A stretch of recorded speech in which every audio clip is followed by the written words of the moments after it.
everyone, welcome to my channel. Hope you all are doing good.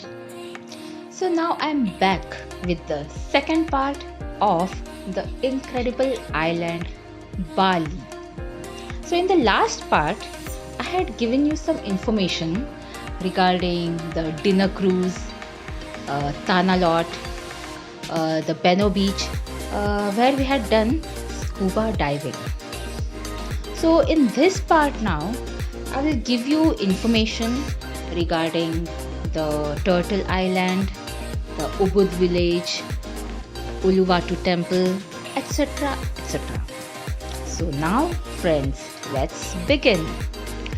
So in the last part, I had provided you an information regarding the scuba diving procedure and how I enjoyed it the most, and it was a memorable adventure sport for me.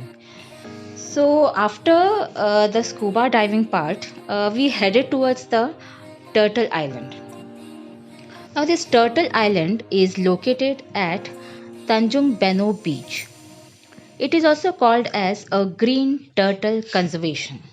Now, while you have a Turtle Island tour, you will be taken to the sea as far as 300 to 500 meters offshore with a glass bottom boat.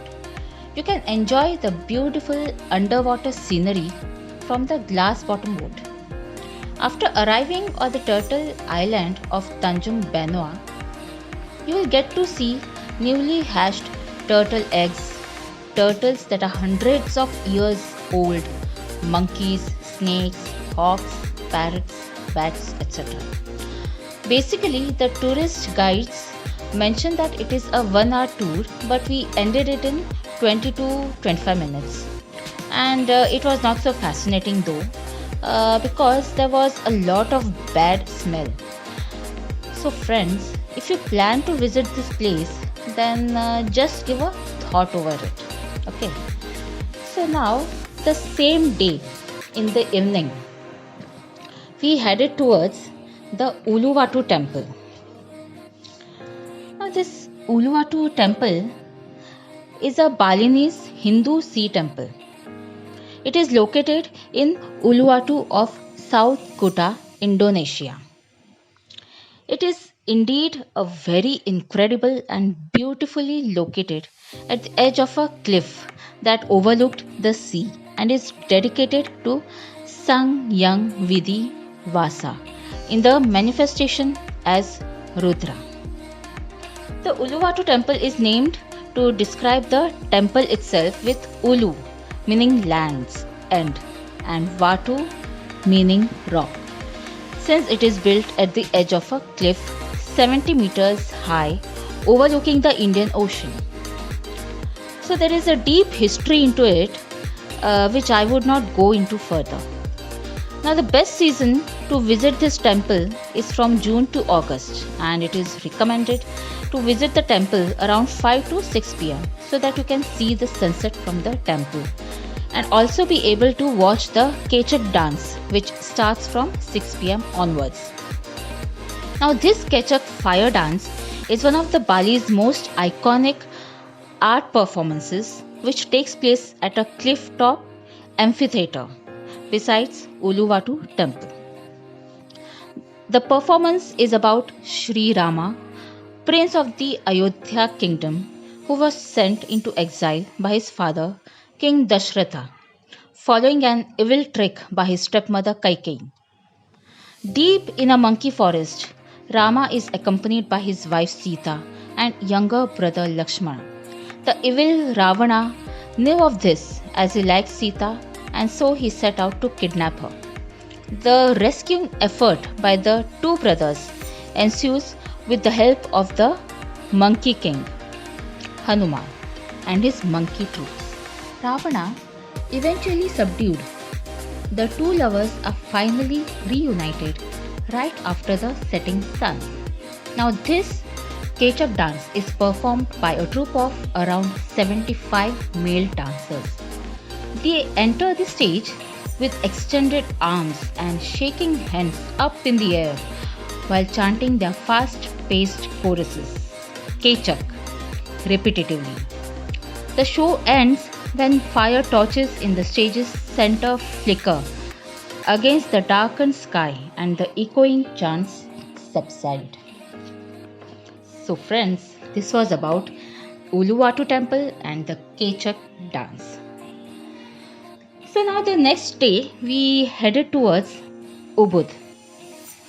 Now, the town of Ubud is also known as a center for traditional crafts and dance. The surrounding Ubud district's rainforest and terraced rice paddies, dotted with Hindu temples and shrines, are among Bali's most famous landscapes. Here, we had visited a handicraft and handloom factory, diamond factory, an ancient Bali temple, tea and coffee plantations, wherein we explained how the various types of tea are prepared with different colors and tastes. Also, there is this interesting dark story about the most famous Indonesian coffee, Kopi Luwak. Now, you might be wondering what is Kopi Luwak. So, it goes this way, that Kopi is the Indonesian word for coffee and Luwak is the Indonesian word for a small ferret-like animal that has a resemblance to a cat. Hence, Kopi Luwak is often called cat poop coffee, especially in the West. Now, this coffee is considered as the world's most expensive coffee, around 35 to 80 US dollars a cup. So, I will tell you how this coffee is prepared and why this is considered as the best coffee. The most crucial and beneficial partner to the Balinese coffee plantations is the luwak, also known as a palm civet, the nocturnal cat-like animal which eats only the best, ripest coffee berries. It can't digest the actual coffee beans and so it pours them out, leaving the finest edit of beans. By doing this, the coffee also becomes nutritious and less acidic as the enzymes in the civet's digestive system alter the coffee beans, producing a smoother cup of animal coffee. So, this is how the world's best coffee is produced. Okay, friends. So, I think I have had enough of your coffee knowledge. Now, moving further, all these places that we visited in Ubud were on the way to our next stay at Grand Mirage Resort and Thalasseau, Bali, located on the tip of Tanjung Beno's Nusa Dua Beach. Now, this resort is a one of a kind with beautiful surroundings, private beach, restaurants, clubs, indoor games, swimming pool. We had stayed there for 2 nights. During this stay, we explored the whole resort as well as the nearby places. And there was this interesting place at Nusa Dua known as Water Blow Front. This place was not actually listed in our itinerary, but still we managed to reach there.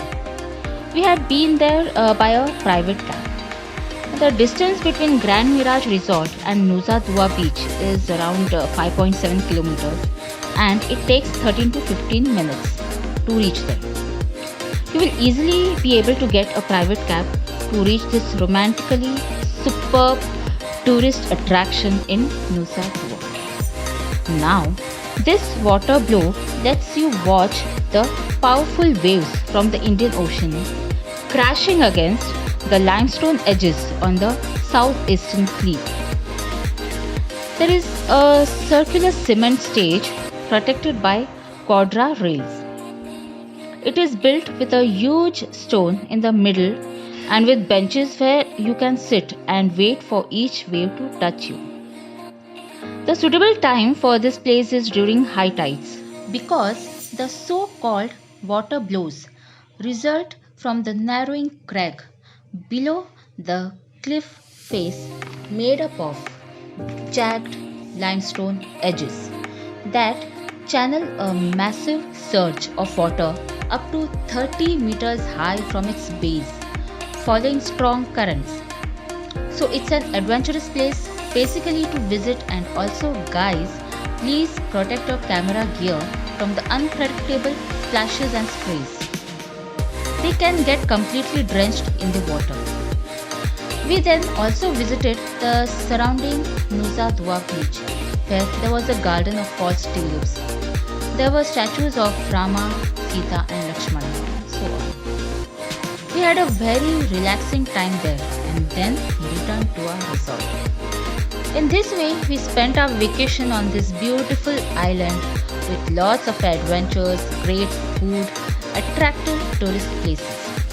The people there were very friendly, especially our driver who took great care while driving. He had good knowledge about the places too. The food at both the resorts where we stayed was yummy and delicious. Not very Indian though, as they do not use much spices. Now, the most interesting fact is that while we were in Bali, a big volcano had erupted at Mount Agung. So the flights were all grounded and some of our tourist places were closed too.